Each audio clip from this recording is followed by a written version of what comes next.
এখানে তো এটাই আমি বলেছি যে কে লাভবান হবে তার থেকে গুরুত্বপূর্ণ আমি এটা কাইন্ড অফ টার্ম কার্ড, আমি এটা খেলতে পারলে আমি সময় পাচ্ছি। আমার একটা আপনি খেয়াল করে দেখেন এই পরিসরে যতগুলো কি বলবো প্রস্তাবনা দেয়া হয়েছে, মোটামুটি সব প্রস্তাবনায় কিন্তু জামাত আদায় করে নিয়েছে। একটু খেয়াল করেন, সংসদীয় ইস্যুতে 10 বছর নিয়ে যে মেয়াদের কথা বলা হয়েছে বা অন্যান্য যা কিছু পিয়ার নিয়ে তারা একটা কথা বললেন, সেটা নিয়ে আমরা মোটামুটি সবাই জানি যেটা ওখানে আলোচনাই হয়নি, তারা নিয়ে আসছে। এখন পর্যন্ত তারাই আছে। এখন ঘটনা হচ্ছে জামাতের যে ব্যাপারটা হয়েছে, জামাত চাচ্ছে যে হয় আপনি তার পিয়ার ব্যবস্থাটা মেনে নেন, না হলে আপনি গণভোট মেনে নেন, কিছু তো একটা মেনে নেন, তা না হলে তো সে যে একটা গুরুত্বপূর্ণ দল, এটা তো তাকে প্রতিষ্ঠা করতে হবে রাজনৈতিক দল হিসেবে। ডক্টর রেজা, দেখেন 11 এবং 13-তে যে একটি সংকট হবে বা হতে পারে, সবচেয়ে বড় যে সংকটটা হয়েছে এটিকে আমরা আজকে মানে নভেম্বর মাসে এসেই আমাদের বুঝবার কথা। প্রধানতম ব্যাপার যেটা হয়েছে যে এই গভর্নমেন্টটি যখনই ফর্ম হয়েছে, গভর্নমেন্টের সাথে সাথে অপরাপর যত রাজনৈতিক দল আছে সকলেই এই বিষয়টা আমরা মোটামুটি সবাই ওয়াকিবহাল ছিলাম যে আপনার এই জার্নিটা স্মুথ হবার কোনো কারণ নেই। কেন নেই? তার কারণ হচ্ছে খুব পরিষ্কার, এটা কিন্তু সকলেই জানতো। আমার কাছে যেটা মনে হচ্ছে যে এই সংকটটা পাতানোর থেকেও খুব গুরুত্বপূর্ণ আলাপ হচ্ছে এই সংকটটা খুবই অবিসম্ভাবী ছিল, সেটাকে ইগনোর করে যাওয়া।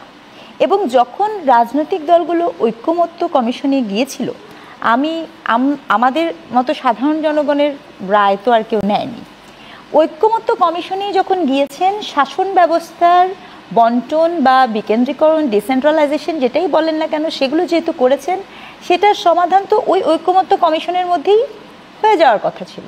এক্স্যাক্টলি যতটুকু সমাধান হয়েছে, যেখানে নোট অফ ডিসেন্ট নেই বা ওই ধরনের বড় মেজর কোনো ডিসপ্যারিটিস নেই, যেখানে কোনো নাই, সেই জায়গাটা তো এটা করতে পারতো।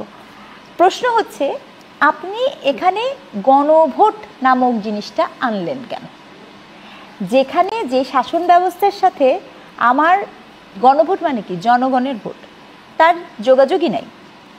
যেখানে গণভোট কাকে বলে সেই বা জুলাই সনদ কাকে বলে সাধারণ আম জনগণ জানে না, তার স্বার্থের কোনো গল্প নাই সেখানে। আমি নারী, আমি নাই, আমার সংস্কার কমিশনের কোনো প্রস্তাবনাও সেখানে নাই, আমার কৃষক নাই, আমার শ্রমিক নাই, কেউ নাই সেখানে। আপনি এটা গণভোট করবেন কেন?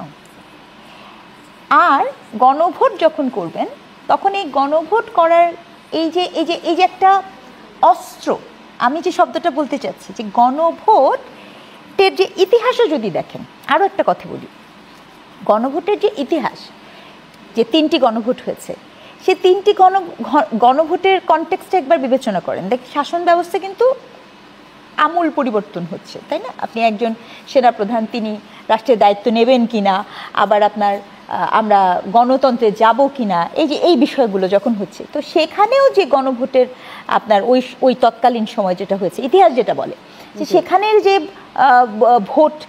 ভোটারের টার্ন আউট, সেই সংখ্যাটি নিয়েও কিন্তু নানা ধরনের বক্তব্য আছে। এখন আপনি এই পরিস্থিতিতে আমাকে একটা কথা বলেন, ধরেন বাংলাদেশের রাজনীতিতে বাংলাদেশ আওয়ামী লীগের রাজনৈতিকভাবে আপনি তার রাজনৈতিক কর্মকাণ্ড ব্যান করে রেখেছেন, মানে তার পার্টিসিপেট করার সুযোগ নেই। এটা নিয়ে অনেক ডিবেট হতে পারে, অনেক কিছু আছে, সেদিকে আমি একটু পরে হাঁটি। তার মানে বাংলাদেশে তো আওয়ামী লীগের অনেক সমর্থক আছে কিনা? আপনার এই সমর্থকরা কি গণভোটে পার্টিসিপেট করবেন? আপনি তো এই পুরো গ্রুপটাকে এক জায়গায় এক সাইড করে রেখেছেন। উত্তর হলো করার কোনো সম্ভাবনা নাই। আচ্ছা, যে বিশাল বড় দল বিএনপি, তারাও বলছেন যে গণভোটে তারা যাবেন না, তারও তো নিশ্চয়ই সমর্থক আছে। তাহলে যে দলই বলছে যে গণভোট আগে দিলে আমি যাব না, তাহলে সেটাও তো তাদের সমর্থকও তো নাই। তাহলে গণভোট কাদের নিয়ে করবেন? ভোটকে দিবে। তাই এনসিপি বলছে সে ভোট বাদ দিলেও এটা অনেক ভোট পড়বে, তারা সেখানে তাদের কনফিডেন্ট দেখিয়েছেন। কনফিডেন্সের থেকে ইম্পর্টেন্ট হচ্ছে আমার র্যাশনালিটি, মানে আপনার বাংলাদেশের সর্বশেষ যে ইলেকশন আছে বা যা কিছু আছে, আমাদের জরিপ অনুযায়ী আপনাকে এটা মেনে নিতেই হবে। ভোটের হিসাব অনুযায়ী আপনার এই বড় দুই দলের একটা বিশাল বড় সমর্থক আছে এই দেশে, এবং এই বড় দুই দল, এক দলকে তো আপনি পলিটিক্যালি এলিয়েনেট করে রেখেছেন, ব্যান করে রেখেছেন, আরেক দল হচ্ছে আপনার বলছে যে সে এটা চান।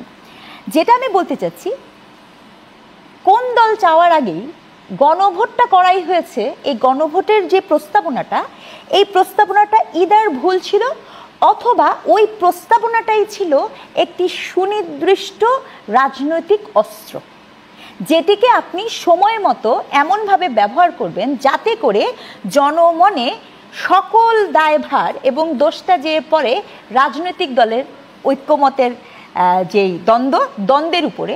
ধরেন আমি যখন ব্যর্থ, ধরেন এই মুহূর্তে আমি শরীফ ভাইয়ের সাথে কোনো একটা কথাতে তর্কে পারছি না, বা আমি আমার যেই বক্তব্য সেটা প্রতিষ্ঠা করতে পারছি না, তখন আমি এমন একটা কিছু তৈরি করব সিচুয়েশন, যে সিচুয়েশন আমার মনে হবে যে না, আমি এখান থেকে চলে যাওয়া গেলাম, বিকজ এটা ওনারা করেননি, এটা একটা ওয়ে আউট। এইটার জন্য আপনি এরকম একটা সুন্দর প্লট এটা দিলেন কেন? এটা হচ্ছে তাহলে এই উইপেন যদি হয়ে থাকে ইন্টেরিয়র গভর্নমেন্টের, সেক্ষেত্রে তাহলে এটাই শুধু ইন্টেরিয়র গভর্নমেন্টের হবে আমি সেটা বলিনি কিন্তু, যে না, যদি আমি কিন্তু যদি শব্দটা ব্যবহার করেছি, সেক্ষেত্রে তাহলে একটু জামাতের আলাপটাও আপনার কাছ থেকে শুনে নিই। জামাত সেই উইপেন ব্যবহার করে কতটা লাভবান হবে?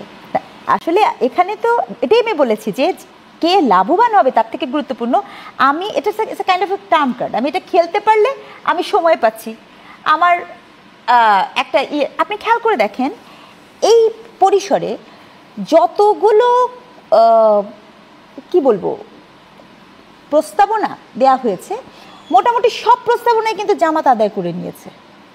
একটু খেয়াল করেন, সংসদীয় ইস্যুতে 10 বছর নিয়ে যে মেয়াদের কথা বলা হয়েছে, বা অন্যান্য যা কিছু পিয়ার নিয়ে তারা একটা কথা বললেন, সেটা নিয়ে আমরা মোটামুটি সবাই জানি, যেটা ওখানে আলোচনাই হয়নি, তারা নিয়ে আসছে, এখন পর্যন্ত তারাই আছে।